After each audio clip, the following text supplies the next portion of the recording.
banking the greatest scam on earth? Thomas Jefferson said, "I believe that banking institutions are more dangerous to our liberties than standing armies. If the American people ever allow private banks to control the issue of their currency, the banks will deprive the people of all property until their children wake up homeless on the continent their fathers conquered." Jefferson's warning is already here. 40 million Americans are living on food stamps. Millions more are now homeless, living in tents, all because of one institution, the Federal Reserve System. The Federal Reserve is a group of private bankers who have stolen the money creation process from the American people. Most people still believe the Fed is an agency of the government working in our best interests. It is not. There is no greater form of evil in the world today, so let's explore the banking scam.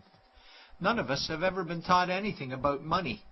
The reason is to prevent us from learning the truth that money is a trick and money is a trap.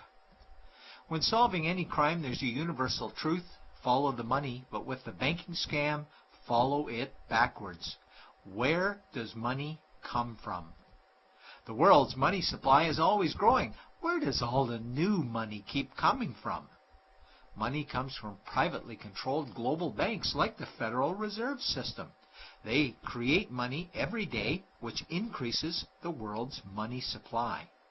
Because all banks are either owned or controlled by private bankers, the real question is, how do private bankers create new money? And the answer is they create it out of thin air. Bankers create money out of nothing. They make it up. It is a fiction.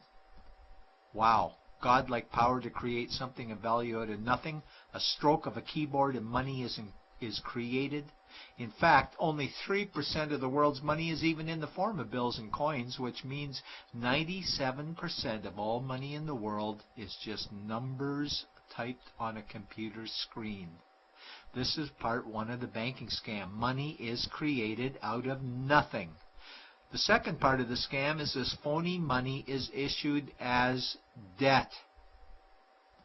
What is debt exactly? Well, when you consider we work our whole lives to pay it off, you could say debt is slavery. But whose debt is this phony money? It's our debt, all of it. It's our debt when we use credit cards, we get student loans, borrow money for mortgages, all bank borrowing.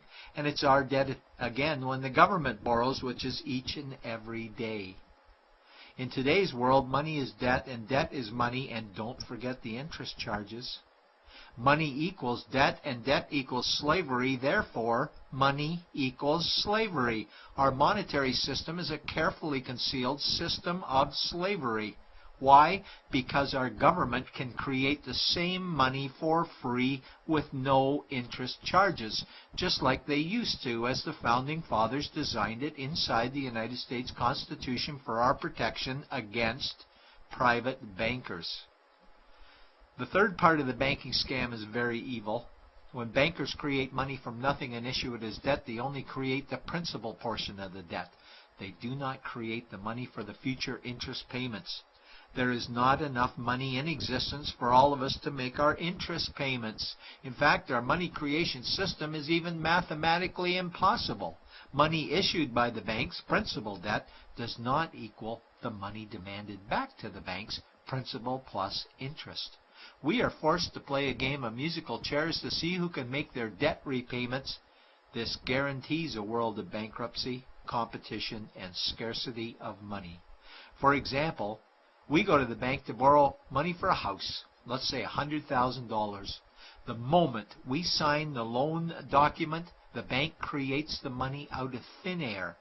A $100,000 debit gets registered for us and a $100,000 secured credit for them. Then one of two things happens. Either we give the bank 30 years of labor making house payments totaling $300,000 for the original $100,000 we borrowed, or the bank takes our house. The bankers get either our labor for life or our house, and often they get both, all from money created out of thin air and issued as debt, for money made out of nothing. This is why all the bankers end up with all the assets. The fourth part of the banking scam is inflation. People think inflation is prices and costs increase. A better answer might be the value of our money always goes down. Inflation is created every time the central banks print money, which is every day. Where does all this new money get its value? The answer is it steals its value from the existing money supply, where our savings are. Our savings are disappearing because of the new money they're printing. If money creation was in balance with goods and services, there would be no inflation. Prices would stay the same. But the reality is banks always print money, driving prices ever higher, which steals the value of our savings, making them disappear. Since the private bankers created the private Federal Reserve in 1913, the United States dollar has lost 97 cents in purchasing power.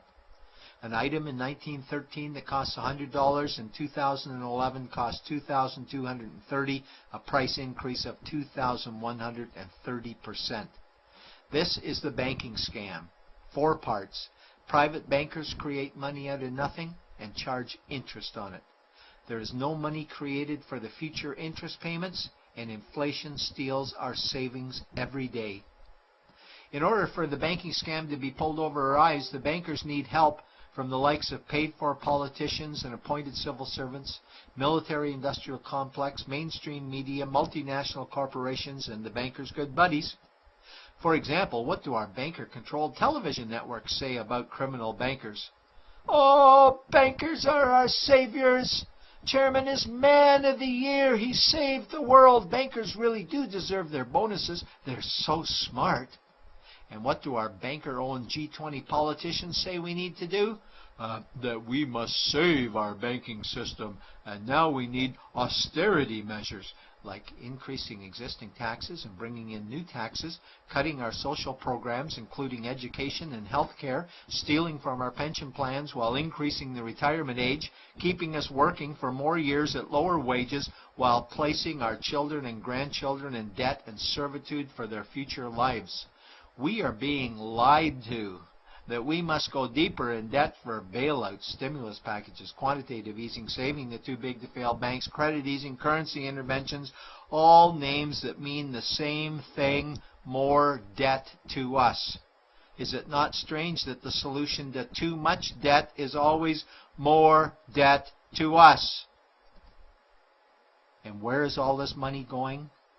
It's going to the banks and to the bankers. They are stealing our money right now. 0.1% of the world's population owns 2/3 of the world's wealth. This means that 99.99% of the world's population own less than 1/3 of the wealth, a decreasing amount because these guys are stealing it. We desperately need to wake up to the banking scam. It is time for change. To retake control of our money system, we must stop supporting the banking scam. Lincoln said the government should create all the currency and credit needed to satisfy the spending power of government and the buying power of consumers. Money will cease to be master and will then become servant of humanity. And Jefferson said the issuing power of money should be taken from the banks and restored to the people to whom it properly belongs.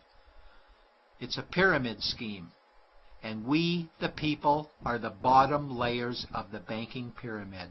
Without our support, the banking scam collapses. We have to do it ourselves. Wake up, get active, wake others. Remove our money from the bank. Buy gold and silver coins. Get out of debt. Rip up your credit cards. These actions will bring down the banking scam. Only vote for politicians who support debt-free money, or run for office yourself, and turn off mainstream media to search for the truth while you still can. And support every effort to end the Federal Reserve System and all the privately owned central banks. Let's bring these criminals to justice to get our money and our countries back before it's too late.